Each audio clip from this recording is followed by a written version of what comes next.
আমরা যে প্রাতঃস্মরণীয় যুব সন্ন্যাসীকে প্রণাম করি তার নাম হলো স্বামী বিবেকানন্দ।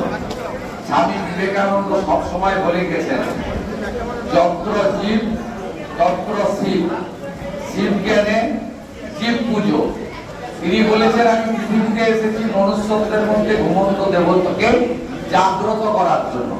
মানুষকেই তিনি ভগবান বলে মনে করতেন।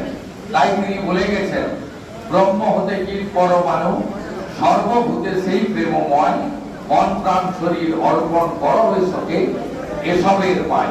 গৌমুখে সম্মুখে তোমার গাড়ি, ওটা খুঁজি সব দিবে প্রেম করে যেই জন, সেই জন স্বাভাবিকভাবে যুব মোর্চা সেবা পরায়ণতার লক্ষ্য নিয়ে রাষ্ট্রবাদ, জাতীয়তাবাদ, দেশপ্রেম এবং অবক্ষয়িত পশ্চিম বাংলাকে পুনরুদ্ধার করার কাজে তারা আত্মনিয়োগ করুন এবং তাদের সামনে স্বামীজির স্বপ্ন, ডক্টর শ্যামাপ্রসাদ মুখার্জির আদর্শ, এই দুটোই তাদের সামনে থাকুক। আর তাদের চিন্তনে থাকুক পদ্মফুল, আর নেতা হিসেবে তাদের একমাত্র বরণীয় থাকুক প্রধানমন্ত্রী নরেন্দ্র দামোদর দাস মোদী।